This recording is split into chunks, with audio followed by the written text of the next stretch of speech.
Assalamualaikum warahmatullahi wabarakatuh.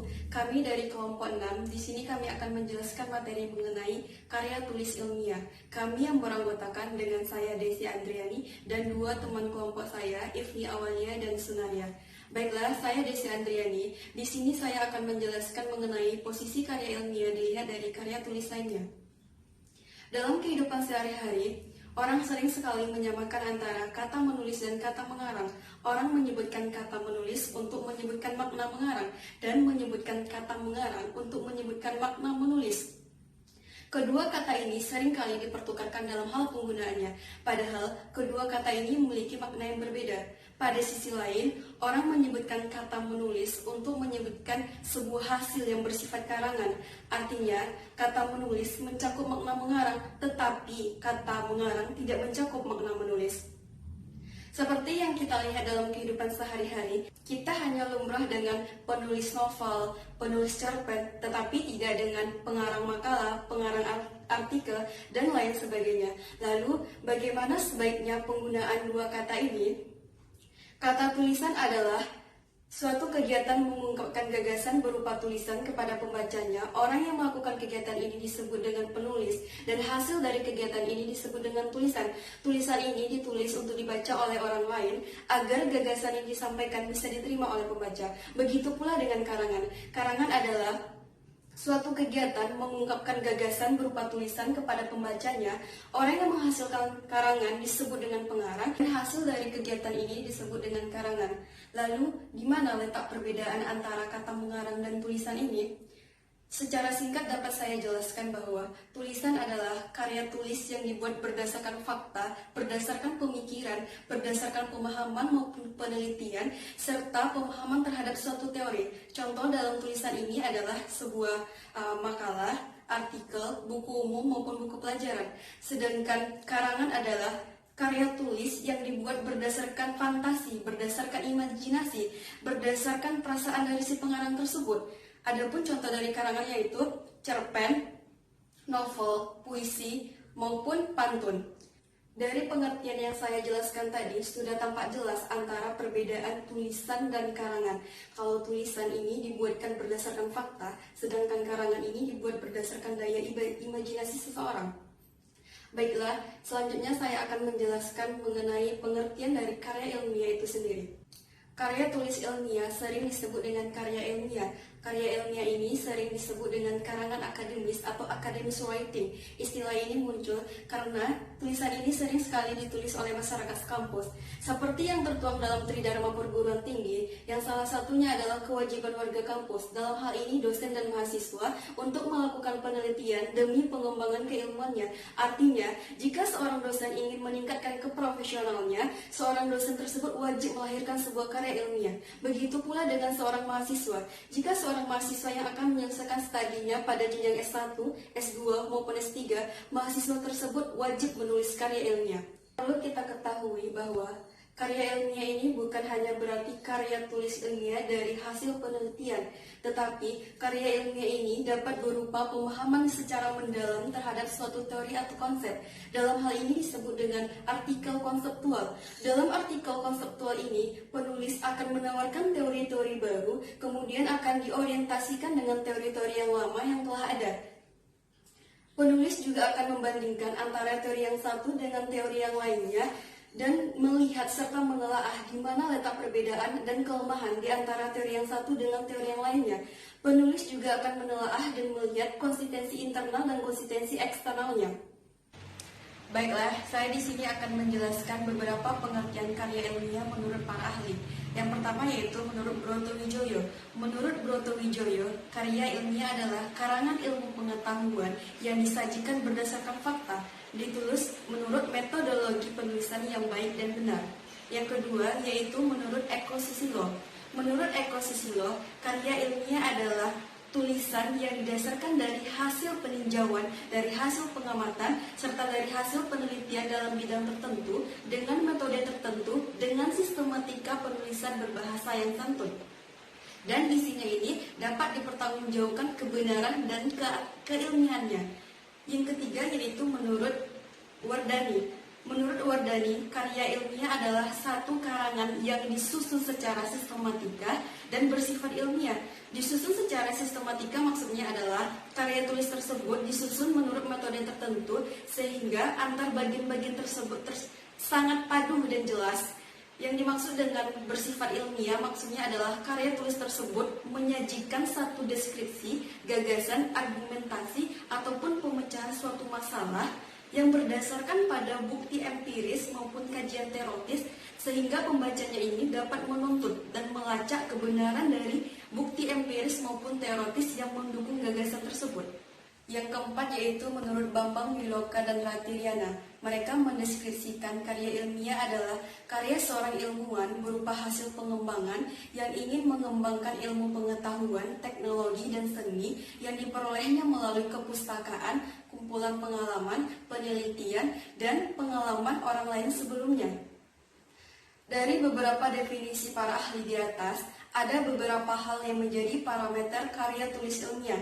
Yang pertama yaitu materi, yang kedua teori yang mendukung, yang ketiga metode yang digunakan, yang keempat sistematika penyajian, dan yang kelima adalah bahasa yang digunakan.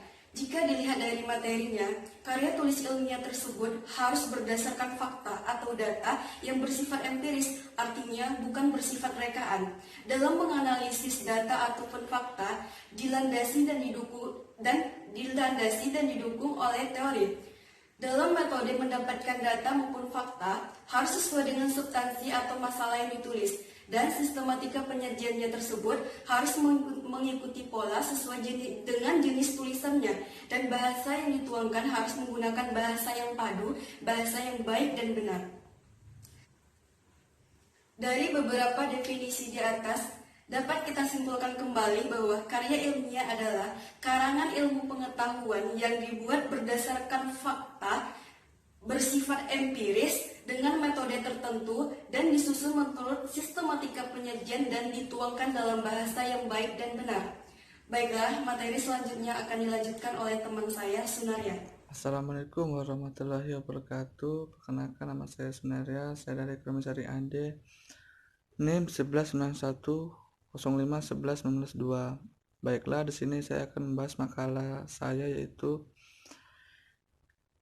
ciri-ciri karya ilmiah yang harus dipahamin. Yang pertama itu adalah produktif.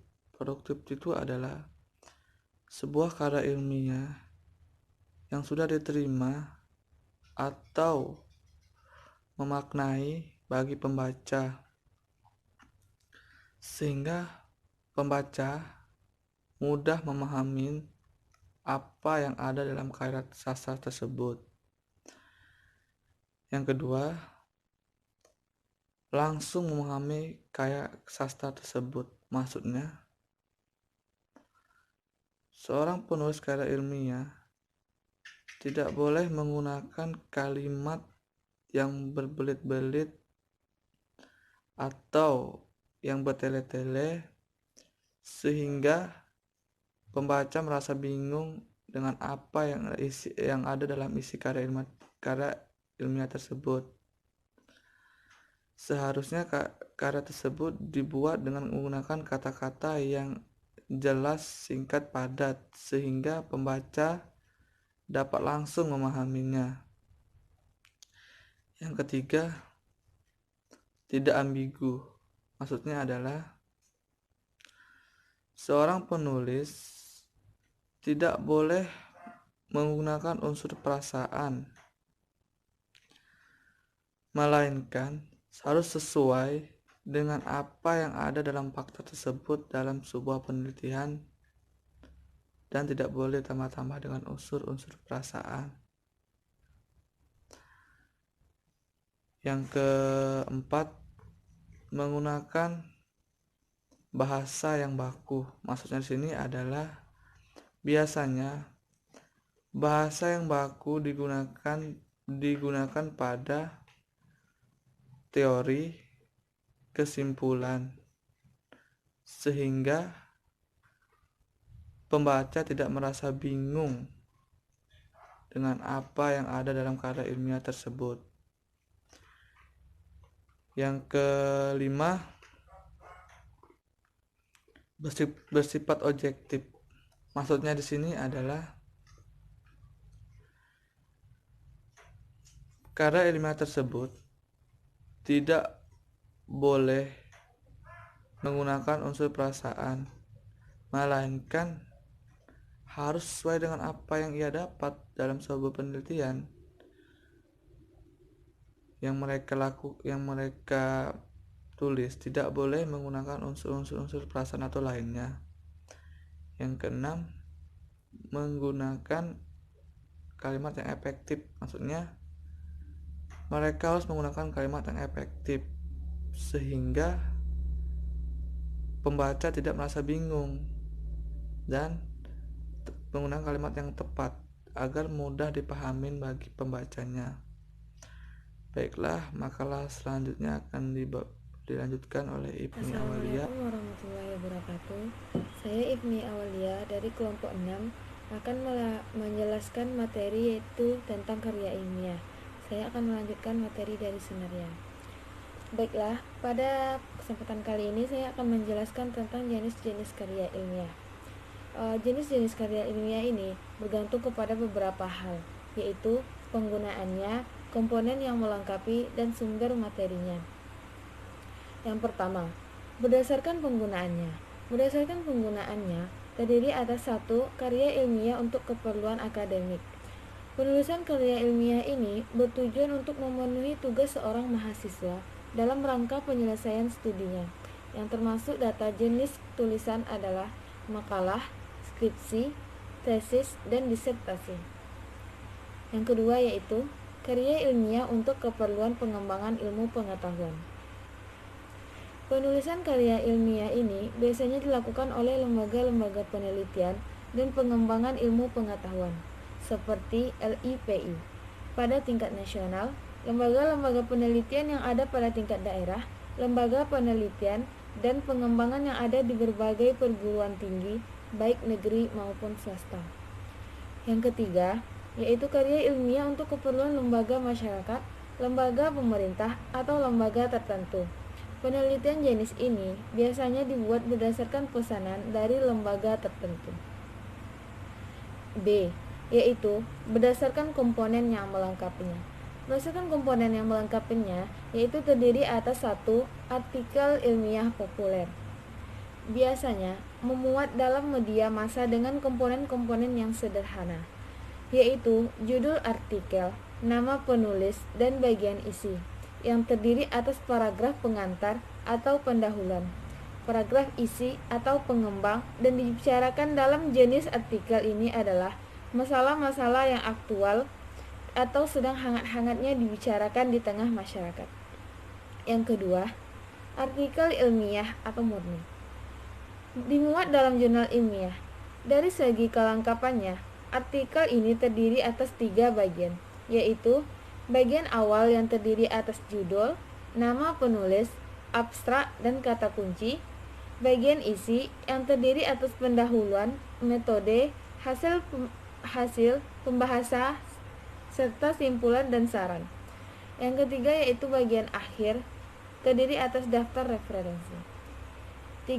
Makalah. Makalah yaitu merupakan karya yang mandiri yang utuh.